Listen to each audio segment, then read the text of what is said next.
Assalamualaikum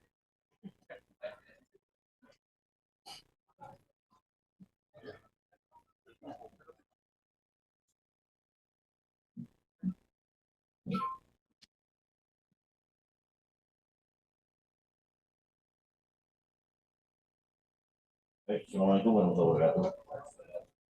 Yang saya hormati Bapak Gubernur Jawa Tengah, yang Ibu Bupati Berikut Forkominda, PJ Bupati Berikut Forkominda Kabupaten Batang, Dirkrimum, Kabid Humas Kapolres, dan rekan-rekan wartawan saya banggakan. Hari ini jajaran Polda Jawa Tengah, khususnya Polres Batang, di-backup oleh Dirkrimum Polda Jawa Tengah, telah mengungkap kasus tindak pidana perbuatan cabul atau persetubuhan anak di bawah umur. Saya ulangi, hari ini kita ungkap kasus terkait dengan persetubuhan anak di bawah umur yang korbannya hampir 15. Dan nanti santriwati yang itu akan berkembang. Posisi kasusnya bahwa TKP ada di salah satu pondok pesantren di daerah Badar. Kemudian pelakunya sudah kita lakukan amankan, sudah kita tangkap, dan sudah kita tahan.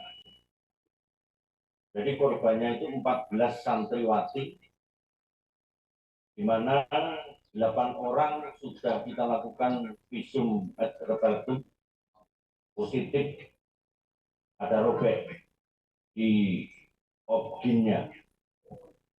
Kemudian yang 6 orang masih utuh. Jadi 6 orang itu kategorinya karena masih utuh pencabulan. Bodi mak-mak, bodi wak-wak, yang jelas pencabulan itu. Tetapi yang sudah robek dipastikan dia terjadi adanya persetubuhan. Dan ini berlangsung sejak tahun 2019 sampai sekarang. Modus operandi pelakunya dari belakang saya ini. Jadi modus operandinya, santriwati ini pagi hari dibangunkan, diajak ke kantin, dan TKP-TKP yang lain untuk diajak bersetubuh dengan jalan dijanjikan dapat karomat dari apa itu yang dikira kiainya ini. Kemudian dia prosesnya seperti ijab kabul itu. Ijab kabul sah sebagai suami istri, kemudian disetubui. Setelah disetubui, diberikan sangu atau jajan, tidak boleh lapor ke orang tuanya bahwa kita sudah sah sebagai suami istri. Itu modus operandi dari pelaku. Jadi ini merupakan kasus yang sangat menonjol dan menjadi perhatian publik yang perlu adanya satu atensi karena menimpa anak-anak kita, khususnya anak-anak perempuan. Dan semuanya saat itu adalah di bawah umur, hanya 2 yang dewasa. 1 yang dewasa. Dan ini akan kita kembangkan. Prinsip Polda Jawa Tengah akan menggandeng dinas-dinas yang terkait, baik itu di tingkat provinsi maupun di tingkat kabupaten, untuk dalam rangka recovery kepada anak-anak kita. Termasuk dari Bidokes Polda Jawa Tengah untuk trauma healing dan dinas psikologi Polda Jawa Tengah, kita turunkan tim dalam recovery anak itu sendiri. Dan pasal yang dipersangkakan kepada tersangka adalah terkait dengan perlindungan anak yang ancam hukumannya 15 tahun, tapi kalau berulang-ulang bisa tambah sepertiga, maksimal 20 tahun. Karena mereka adalah tenaga pendidik. Demikian rekan wartawan, sebelum nanti Pak briefing, ada pertanyaan perlu disampaikan. Silakan.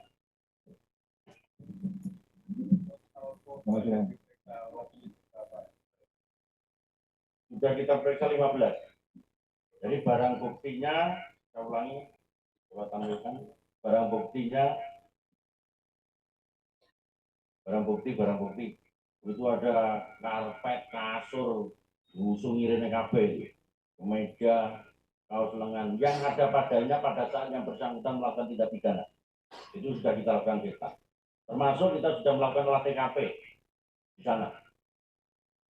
Jadi kita sudah melakukan olah TKP, bukti permulaan yang cukup kita himbau, bukti cukup kita tangkap. Dan ini akan kita kembangkan bukan untuk apa, bukan murni penegakan hukum, tapi dalam rangka memberikan perlindungan kepada anak-anak kita yang menjadi korban. Itu yang paling utama. Beberapa kasus yang seperti apa ada jadi begini, bulan September ada juga kasus. Bulan September di TKP Batang, korbannya 22 ya, yang bulan September. Dan ini mungkin lebih banyak karena santriwatinya lagi libur. Dan ini menjadi warning, makanya nanti di tingkat provinsi maupun kabupaten kami lakukan rapat terkait dengan kebijakan penanganan kasus, terutama anak-anak kita di pesantren maupun di tenaga pendidik lainnya. Cukup? Oke. Tadi disebut modus operandi ini kan seperti terkabul gitu ya. Apakah tersangka dibantu oleh orang lain untuk melakukan tindakan? Untuk sementara tidak. Jadi begini. Jadi modus operandinya itu ya kayak gitu, meyakinkan apa jenis anak-anak kita korban. Jadi motifnya ya buang hajat, buang hasrat, wajar gitu loh. Ya kayak gitulah. Oke. Ya meskipun ini agak sensitif, perlu saya sampaikan menjadi pembelajaran bagi yang lain. Oke. Ini kan sepertinya kayak fenomena gunung es. Jadi mungkin yang Batang itu yang berani melapor. Mungkin ada daerah lain belum. Apakah ada pos pengaduan atau apa dari Polda sendiri? Seluruh Polda, Polsek, Polres, tempat pengaduan masyarakat, tidak hanya kasus kayak gini, kasus yang lain. Jadi silakan masyarakat kita untuk mengadu terkait dengan tindak pidana yang dijumpai. Ini perlu saya sampaikan biar masyarakat berani untuk menyampaikan ini. Kalau tidak, kasihan ya, karena ini apa jenis hal yang sangat sensitif terkait dengan anak kita dan masa depan anak. Oke? Untuk korban dan perlindungan. Ada di APSI ada, dari semuanya ada. Sudah kita bentuk tim secara terpadu. Kalau belum, kalau nggak ada, yang kedua, saya sampaikan ini ada kejadian terkait dengan petasan. Jadi peristiwa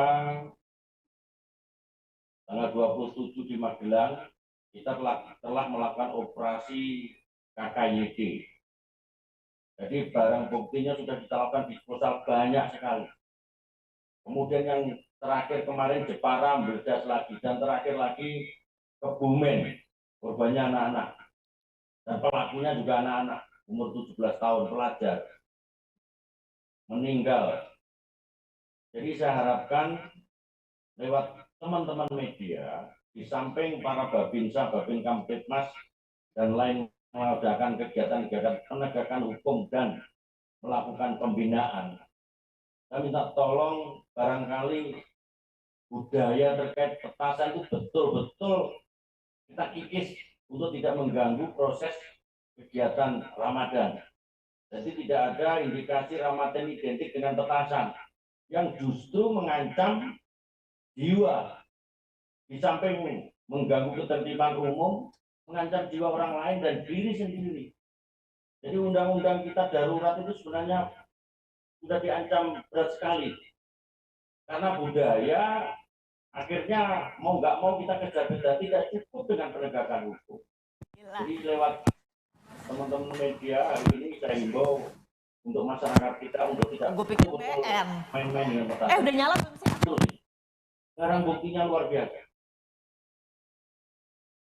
Jadi korban semoga ini yang terakhir ya untuk wilayah Kebumen.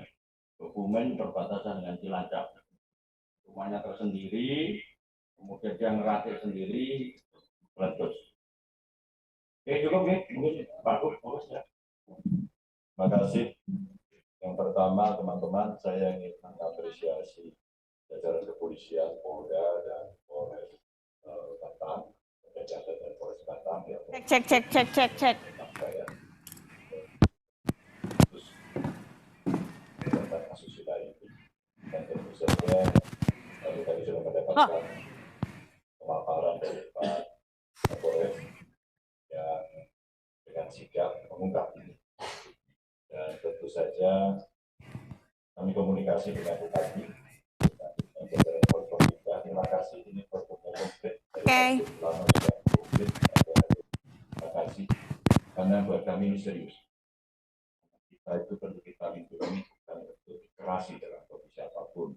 Maka pertanyaan kawan media tadi benar, kami membuka ruang untuk melapor dan publik mesti berani. Titip saya pertama kepada orang tua. Pada orang tua agar selalu komunikasi dengan anaknya secara intens, sehingga anak bisa melapor kerasa apa yang terjadi dalam proses belajar mengajar nggak bisa bisa disampaikan dan orang tua tahu. Yang kedua, tentu jajaran kami di pemerintah daerah termasuk kabupaten kota agar menyampaikan kepada publik kejadian ini tidak sekali dan beberapa kali terjadi. Dan tentu saja inkis yang di Batam saja September pernah terjadi, artinya kita jauh harus lebih serius untuk menyampaikan kepada masyarakat, kepada publik dan mengontrol apakah itu sekolah umum, apakah itu pondok pesantren atau tempat-tempat lain yang memang punya potensi-potensi seperti ini. Jangan sampai kemudian orang tua cemas dan anak-anak menjadi takut. Dan betul tadi perlindungan terhadap anak, karena ini beberapa di antaranya adalah anak-anak, saya titip untuk tidak dipublikasi ya, anak-anaknya, agar ada trauma healing yang kita lakukan kepada mereka.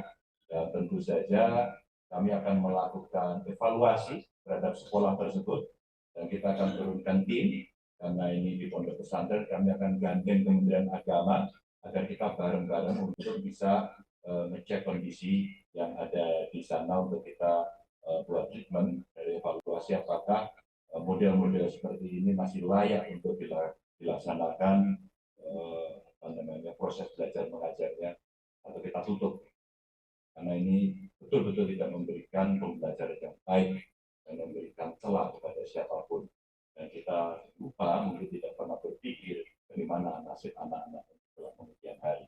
Ini yang cukup serius. Dan yang kedua, kami juga mengapresiasi kerja keras dari kepolisian yang terkait dengan petasan. Sudah 3 kali yang sudah ditemukan. Maka dalam kesempatan ini saya meminta betul-betul kepada masyarakat, hentikan. Tidak boleh ada yang memproduksi petasan, dan kita harapkan kita bisa berRamadan nanti masuk ke Lebaran tanpa petasan. Ada kok cara lain yang lebih baik, dan kemudian kita mesti menjaga keselamatan keluarga, anak-anak kita, apalagi mereka membuat di tempat-tempat yang tidak terlihat oleh kita, dan kemudian mudaratnya muncul bahkan terjadi korban yang meninggal kalau teman-teman melihat fotonya mengerikan sekali, bisa titik, sehingga kawan-kawan di pemerintah daerah lalu bisa bekerja sama, saya kira, dengan Babinsa, Babinsa, tokoh agama, tokoh masyarakat untuk memberikan edukasi agar kita menghentikan kegiatan itu. Teman-teman, itu tambahan yang bisa saya sampaikan. Terima kasih. Saya kembalikan pada Mas. Itu pada yang tanya di tempat tersebut ada sekolahnya juga pendidikan, apakah ini sementara atau bagaimana? Ya, segera kita turunkan tim untuk kita evaluasi. Saat ini masih berlangsung. Masih libur ya, ini pada pulang kok yang lain. Ya, pada pulang ya. Ada lagi? Ya.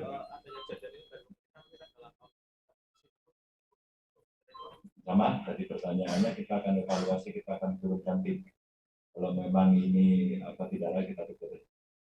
Dengan lagi-lagi guru agama maupun kiai ya, apa langkah selanjutnya untuk mengantisipasi hal seperti ini? Ya, rasa-rasanya kita mesti mengedukasi kepada seluruh sekolah dan kita tampilkan semuanya agar murid, wali murid, komite, masyarakat juga bisa mengevaluasi sekolah agar tidak semua kita katakan layak dengan perasaan, tapi kita katakan layak dengan seluruh instrumen yang harus dimiliki, termasuk proses belajar mengajar yang harus tahu. Rasa-rasanya harus menempel semua nomor telepon ke sekolah yang ada agar anak-anak berani melapor terhadap kelakuan-kelakuan yang muncul di sana.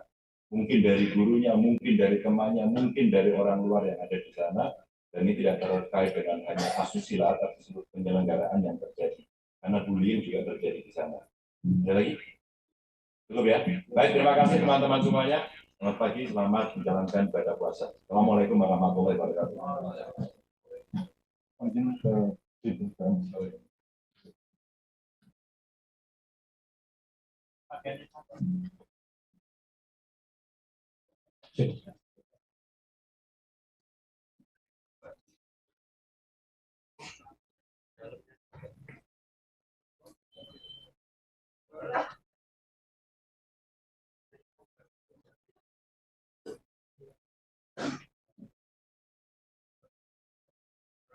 Dari korban.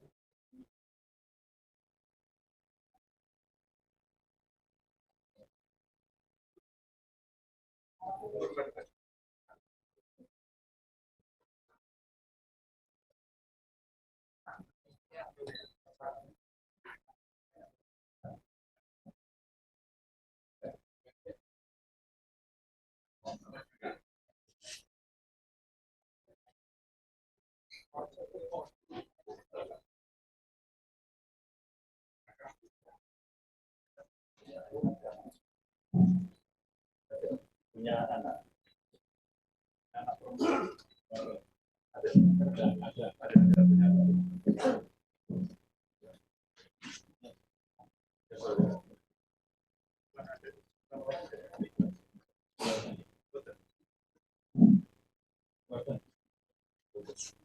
Aku menyampaikan apa kepada masyarakat?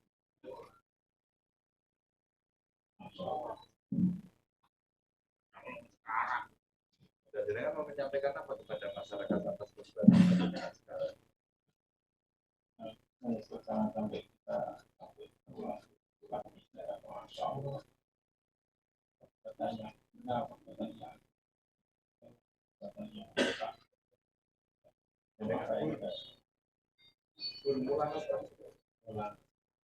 Pulang ngaji. Itu menurut ajaran agama benar apa tidak itu? Betul. Tapi jadi kan melakukan.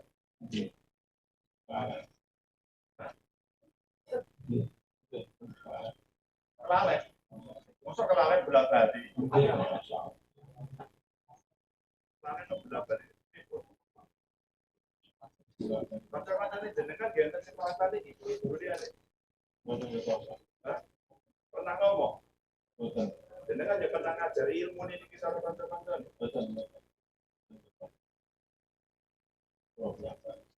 Karena ini jenengan terus.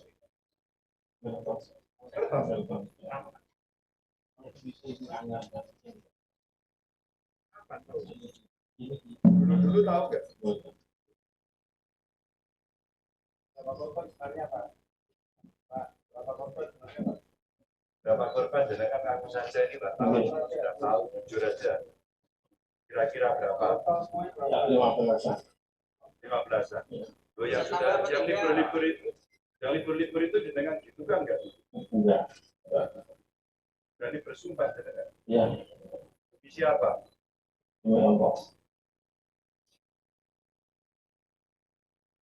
Yang alumni yang sudah lulus,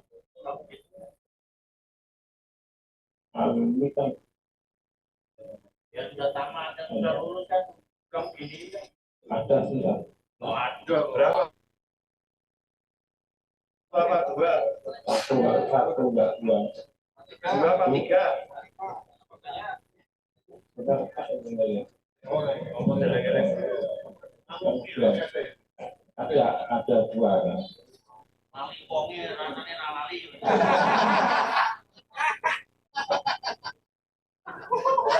Bos.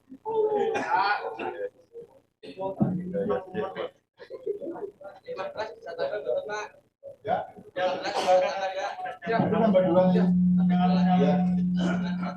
alumni dua ya. Yang alumni. Pesantrennya udah lama toh? Sudah. Dari tahun berapa? 94. Kamu sudah kayak gitu sudah Pak? Belum. Enggak ada kan. Mulai kapan? jangan ketawa. Mulai kapan kamu? Enggak ketawa. Belum ada santri mulai tahun 2019. Sudah main. Ya, Nggak ada, sudah ada satu sudah dimainkan. ya mulai Itu apa? mulai main seperti itu. Kawan pengalaman ada juga kan korbannya? Nanti pendidikan dengan tahu detail. Terima kasih ya. Cukup ya. Itu baru melakukan.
Thank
you.